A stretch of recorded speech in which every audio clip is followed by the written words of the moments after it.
2024 PO paper එකේ දෙවෙනි ගාන. හරි. මේක කියනවා එකම රූප සටහනක y සමානයි x ඍණ 3 මාපාංකයේ ඍණ 1 හා y සමානයි 5 ඍණ x ගේ මාපාංක වල ප්‍රස්ථාරවල දල සටහන අඳින්න කියලා. හරි. එතකොට මම ඉස්සෙල්ලාම ගන්නම් y1 සමානයි. හරි. මාපාංක x ඍණ 3 ධන 1 ඊළඟට අනිත් ප්‍රස්ථාරය මම ගන්නම් y2 සමානයි 5 ඍණ මාපාංක x. ඔන්න ඕක.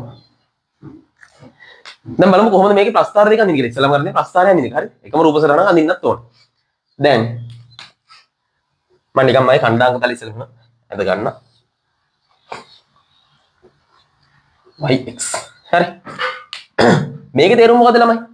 y සමානයි x ඍණ 3 ධන 1. හරි. ඒ කියන්නේ ඕක සරලව මම නිකන් මේ පැත්තෙන් ඉඳලා වෙන්නන්න. හරි. y x x ඍණ 3 ප්‍රස්ථාරය කියන්නේ මොකද්ද? මෙන්න මේ වගේ නේ. මෙන්න මෙහෙම කියන මෙන්න මෙතන ඍණ 3න් යන්න ඕනේ. උතන ඍණ 3න් යන්න. ඕකනේ. එතකොට මාපාංක x ඍණ 3 කියන්නේ මොකද්ද? මෙන්න මේකේ ප්‍රතිබිම්බයේ උඩ අතර ගන්න එකක් නේ. ඔන්න ඔය විදිහට. එතකොට මේක කැපෙනවා ධන 3. ඔන්න ඔක තමයි මාපාංක x ඍණ 3 ප්‍රස්ථාරය. හරි. ඕකනේ. එතකොට මේකේ මේ ඊට මොකද්ද? x ඍණ 3 මේක ඇවිල්ලා ඍණ x ධන 3 වෙනවා. මේ මාපාංකය අයින් වෙලා ඍණ ලකුණ එනවනේ. මාපාංකය අපි දන්නවනේ ධන ඍණ දෙකම අර්ධ දෙකේ මාපාංකය කියන්නේ. ධනක් තියෙන්න පුළුවන් ඍණක් තියෙන්න පුළුවන්. දැන් මේකට අපිට අඳින්න තියෙන්නේ x ඍණ 3 මාපාංකේ ධන 1. ඒ කියන්නේ එකක් ඉස්සෙනවා ප්‍රස්ථාරය. ප්‍රස්ථාරය එක එකකින් ඉස්සිලා තියෙනවා. හරි. දැන් අපි මේ ප්‍රස්ථාරය මෙතන අඳින්න. මෙතන අඳිද්දි මට අඳින්න පුළුවන්.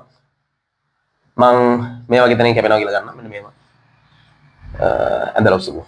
මෙහෙම එනවා. හරි. මෙහෙම එනවා. ඕකන ප්‍රස්ථාරය. මේක එකක් ඉස්සෙනවා. හරි. ඕක තමයි අඳින්න තියෙන්නේ. එතකොට ඒක අඳිද්දි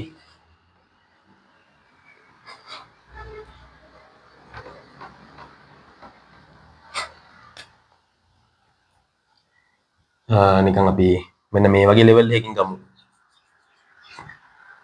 එක කියන එක. හරි. ඉතින් ඔන්න ඔහම. දැන් මෙන්න මේ කැපෙන තැන. හරි. කැපෙන තැන. මෙතන ගැන අයිඩියා එකක් තියෙන්න ඕනේ. මෙතන ගැන අයිඩියා එකක් තියෙන්න ඕනේ. හරි. දැන් මේ ප්‍රස්තාරය බලන්න ඕනේ. මේක ඍණ 3ෙන් තමයි කැපුනේ. අපි දන්නවා මේක මේ මොකද්ද? සරලව මේවා හිතනදී මේ කියන්නේ හරිද? මේකේ අනුක්‍රමණය එකයි. අනුක්‍රමණය එකයි නම් අනිවාර්යෙන් මෙතන ධන 3 වෙන්න ඕනේ. ඒ අනුක්‍රමණය එකයි. x කන්දාංගේ බෙදීම y කන්දාංගේ සමානයි. එක වෙන්න ඕනේ හින්දා. හරි. එහෙනම් මෙතන 3. ඒ කියන්නේ මෙතන ධන 3යි. ඊළඟට මෙතන කීයද? මේක මෙතන කැපුනේ ධන 3. එහෙනම් එකක් ඉස්සෙනවා. ඒ කියන්නේ ධන 4යි. ඔන්නෝම තමයි මෙන්න මේ ප්‍රස්ථාරය ඇඳින්නේ. මේක හැබැයි මේ ඉරි දෙකට තේරුම් දෙකක් තියෙනවා. හරි. ඇයි? මේ පැත්ත මේක ධන කියලා සලකපු එක. මේක මේ පැත්ත මෙන්න මේ මාපාංක කැල ඍණ ලෙස සලකපු එක. එහෙනම් ධන ලෙස සලකපුවම අපිට එනවා x ඍණ 3 ධන 1. කියන්නේ මේ කැල ධනයි. හරි. ඒ කියන්නේ y1 සමානයි x ඍණ 2යි. ඒක තමයි මේකේ තේරුම. හරි. මේ පැත්ත වෙන්න y සමානයි මේක ඍණ x ඍණ ධන 3 වෙනවා දුන්නේ. ඍණ x ධන 3. ඍණ x ධන 3. හරි. ඍණ x ධන 3 ධන 1. ඒ කියන්නේ ඍණ x ධන 4 හරි නෙමෙයි. ධන 4ෙන් කැපිලා තියෙනවා. හරි. මේ ගිහලා ඍණ 2කින් තමයි කැපෙන්නේ. ඒක කිසිලානේ තියෙන්නේ. දැන් තේරෙනවා ඇති. ඊළඟට ගමු අනිත් ප්‍රස්ථාරය. මෙන්න මේ රතු පාට ප්‍රස්ථාරය. හරි. ඒක නම් හරි සරලයි ළමයි. ඇයි?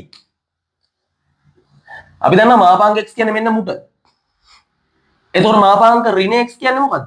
ඒ ඍණ x මේ x ගේ මාපාංකේ ඍණ 1. ඒ කියන්නේ මේක අනිත් පැත්ත හැරෙනවා කෙලින්මනේ. මේ කෙලින්ම අනිත් පැත්ත හැරලා තියෙනවා. මෙන්න මේ ප්‍රස්ථාරය. ඔක. ඒක පහක් ඉස්සිලා තියෙනවා. පහකට ඉස්සිලා තියෙනවා.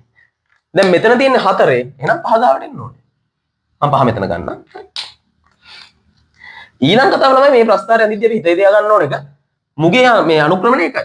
මුගෙත් අනුක්‍රමණය එකයි. එහෙනම් මෙන්න මේ ඉරි දිග සමාන්තර වෙන්න ඕනේ. දැන් මේ වගේ ප්‍රස්ථාරය අඳිද්දී මෙන්න මේ ඉරයි සමාන්තර වෙන්න ඕනේ. මම ඉඳලා පෙන්නන්නම්. මෙන්න මෙහෙම ඉර යන්න ඕනේ. මේ ඉරි දෙක සමාන්තර වෙන්න ඕනේ. අනුක්‍රමණ සමාන නිසා. හරි. එතකොට මේකෙත් දෙපැත්තට තේරුම් දෙකක් තියෙනවා. මොකද්ද? y2 සමානයි. හරි. මේ පැත්තේ මට පේනවා x ගේ අනුක්‍රමණයට මොකද වෙලා තියෙන්නේ? දන්නද රිනද? x ගේ අනුක්‍රමණය මේ පැත්තට දිනවා කියන්නේ ඍණයිනේ. එහෙනම් x ගේ අනුක්‍රමණය ඍණ වෙනවා. මාපාංක ඇතුලේ ඍණ x අපවස්ථාව තමයි මේ තියෙන්නේ. එහෙනම් පහ මෙතන ඍණ එකක් එනවා. හරි? ඒ කියන්නේ පහ ඍණ x මේ තියෙන්නේ.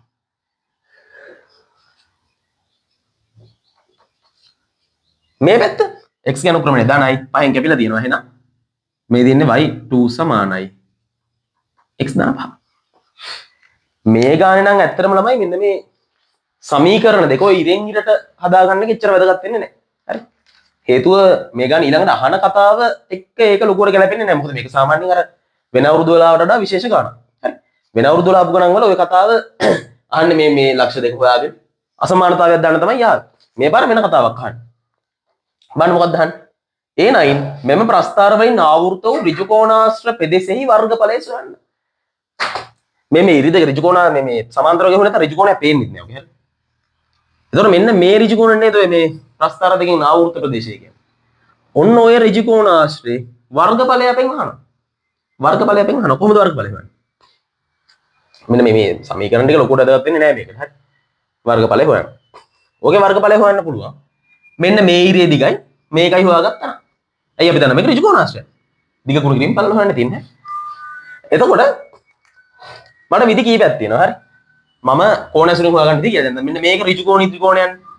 මේක ඍජු කෝණී ත්‍රිකෝණයක්. හරි. මෙතන ඍජු කෝණයක් තියෙනවා. මෙතන ප්‍රමාණය 3යි. මෙන්න මේ දිග 3යි. මේ දිගත් 3යි. එහෙනම් මේ දිග හොයන්න පුළුවන් නේ මට. පුළුවන්. පයිතගරස් ප්‍රමේය දාලා හොයන්න පුළුවන්. හරි.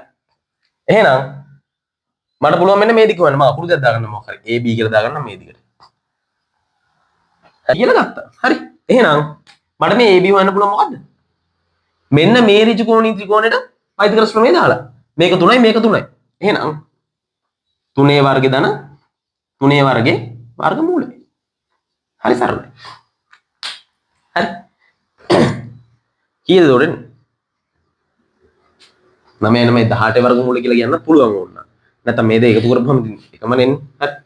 එතකොට මේ 3යි මූල 2යි කියලා කියන්නත් පුළුවන්. හරි. සුළු කිරීම පුළුවන් වෙනවා. හරිද? කම්බයින් මැට්ස් එක කරන්න.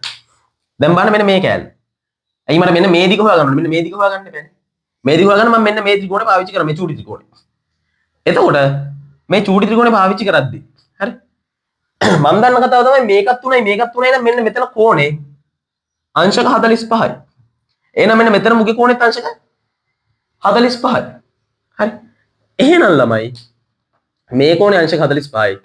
මෙන්න මේ කෙලින් උස කීයද? මෙතන 5යි මෙතන 4යි නේ මෙන්න මේ කෙලින් උස 1යි. මම මෙතෙන්ට අකුරක් දාගන්න මොකක් හරි CD. හරි. මට එහෙනම් ගෙලින්ම මේ BC CD දෙකම හොයාගන්න පුළුවන්. ඇයි මේක 3යි මේක 45යි එහෙනම් මේ දෙක සමානයි. හරි. BC CD දෙන්නම සමානයි. ඔය දෙන්නම සමානයි. හරි. එහෙනම් මේක 1යි. හරි. එතකොට ඉතින් ඒ පයිතගරස් දාලා හොයන්න පුළුවන් ඕන. නැත්නම් ඉතින් කෝණෙට sin cos මොකක් හරි ඉල්ලලා හොයාගමු. sin 45. BC සමානයි 1යි sin 45. හරි. sin 45 cos 45 මොකක් හරි දෙකම එකයි හරි. 45 ඉන්න දෙකම එකයි ඉන්න උලන්නේ. හරි. එතකොට එන්නේ එකයට මූල 2යි. මේක සමාන වෙනවා CD ට. හරි. දැන් අපි ගාන හදමු. අවශ්‍ය දත්ත ටික අපි හොයාගෙන තියෙන ගාන හදන්න තමයි තියෙන්නේ. හරි. මේ දත්ත ටික ගාන්න තියෙනවා. දැන් ගාන හදන්න යද්දි අපි හොයන්න ඕන මොකද්ද? මේකේ වර්ගඵලය.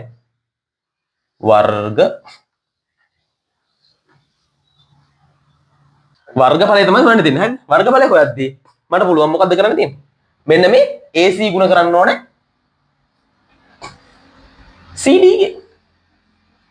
දැන් චුට්ටක් හැයිලිය.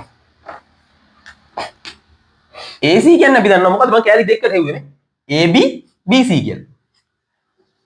AB දන BC. මම ওই දෙකම වෙන වෙනම හෙව්වා. ගුණ කරනවා CD. AB මට ආව මූල 3 3යි මූල 2යි. ධන BC තියෙන්නේ 1ට මූල 2යි. 1ට මූල 2 මට ලියන්න පුළුවන් නේද මේ අර මොකක්ද ඒකට කියන්නේ? කරණි සංඛ්‍යා අපි ලියන්නේ. හරි. කරණි සංඛ්‍යාව කර යටයි උඩයි දෙකම මූල දෙකෙන් ගුණ කරලා මට ලියන්න පුළුවන්. එහෙනම් මූල දෙක බෙදීම 2යි කියලා ලියන්නේ නේද? ඔන්න ඕක ගුණ කරනවා. ඒකයට මූල දෙකෙන් මේකේට මූල දෙකෙන් ලියන්න ලොකු වෙනසක් වෙන්නේ නැහැ. හරි. දැන් හරි. මෙතන භාගය එතකොට 7 බෙදීම 2යි මූල දෙකක් එනවා. ඒකයට මූල දෙකක් එනවා. මේකට මේක කැපෙනවා. වර්ගඵලය මට එනවා 7 බෙදීම 2ක් කියලා. ඔන්න ඔමයි මෙන්න මේ ගාන හදන්නේ. මේ ගාන ටිකක් විශේෂයි ළමයි. හරිද? ඒ කියන්නේ සාමාන්‍යයෙන් මාපාංග ප්‍රස්ථාර ගාන ඇතුලේ ඔය කතාව නෙමෙයි අසමානතාවය වෙන්නේ. මාපාංග අසමානතාවය වෙන්න දුන්නේ. මේක අහලා දෙන්නේ වෙනස්ම කතාවක්. වර්ගඵලය. හරි.